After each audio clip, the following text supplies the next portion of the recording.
Hi everyone, I'm Mrs. Harris, subject leader for our newest course here at Honeywood, Travel and Tourism. So this is the perfect course if you're looking to go into a future career in the travel and tourism industry, which employs nearly 3 million people in the UK. From jobs such as pilots to hotel managers, it is one of the fastest growing sectors in the UK. So Travel and Tourism is a Level 1 and 2 BTEC Tech Award and encompasses both coursework elements and a written exam. So there are three different components on this course. You have travel and tourism organisations and destinations, customer needs in travel and tourism, and influences on global travel and tourism. So components 1 and 2 are both assessed through internal assessment. So this means that I will give you an assignment brief and indicate to you the deadline for completing it.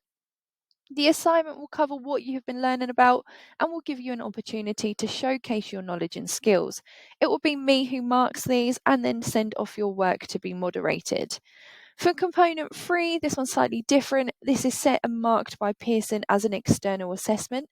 So this means that you'll sit it as an exam in the hall as you do with the rest of your GCSEs, and the paper is 2 hours long and worth 60 marks. The qualification is graded over 7 grades. These go from level 1 pass up to level 2 distinction star, and it will be given based on the grades of your set assignments and your external assessment. So in component 1, then there are 2 learning outcomes. Learning outcome A then is demonstrating an understanding of the UK travel and tourism industry. We have a look at those major components of the travel and tourism industry. So we have a look at the difference between tour operators and travel agents. We have a look into different types of accommodation, and we also have a look into different types of travel and visitor attractions. You then also have a look at the ownership and aims of travel and tourism organisations and how they work together, but also have a look at the role of technology within the travel and tourism industry. And then learning outcome P, you start to have a look at exploring some of those popular visitor destinations. So why people go to those destinations, why people may pick a sunny climate over a colder climate, for example, if they're deciding to go skiing over a summer holiday, whether they go on a summer sun holiday or a winter sun holiday, and also how they actually get there. Component 2, then, looking at the customer needs in travel and tourism. So you start to have a look at the different types of market research and how companies actually use this to identify those needs. You also have a look into some research as to how they are able to meet those needs as well. So the second part then is recognizing how the needs and preferences of them are actually met. So you have a look at the different products and services, you have a look at those different types of travel as well with this, and also different types of travel planning. When you get to component 3 then, so this is your external assessment, there are 4 assessment objectives. So if you have a look on here, it says, so your first one is to demonstrate knowledge of facts, terms, processes and issues in relation to travel and tourism. Then the second one is going to be demonstrating an understanding of these. Then your third one is going to be to apply this understanding. And then your fourth one is to make connections with concepts, issues, terms, and processes in travel and tourism.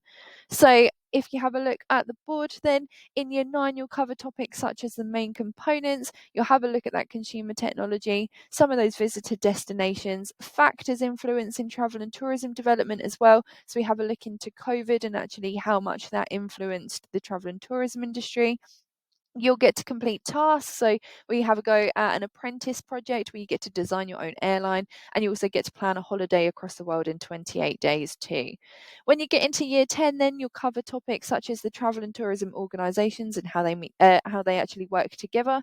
Customer needs and preferences, have a look into that research and marketing, change in trends, and also your first internal assessment. And then when you get to year 11, you'll look at sustainable tourism, mature and emerging destinations. So, what have always been popular holiday destinations, but actually what have been more upcoming. You have a look into your second internal assessment as well. So, you'll be completing that and also your external assessment too. So, you'll gain a number of skills along the way. You'll learn how to work independently, how to prioritize your time, how to plan for that time as well, especially for your internal assessments. You'll be able to gain your skills in terms of perseverance, dedication, motivation, collaboration. It's quite a lot of group work with this one. The only thing I would say though, as this is a coursework heavy subject, good attendance is going to be vital for this, because you don't want to fall behind without work, because those internal assessments will not be very forgiving with that.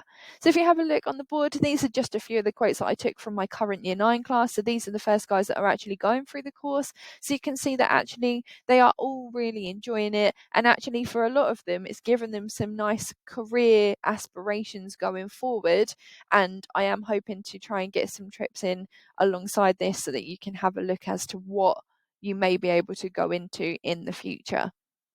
So if you do have any questions then about the course and whether this is right for you or future careers, then please do not hesitate to either come and see me or email me at aharris@honeywoodschool.com.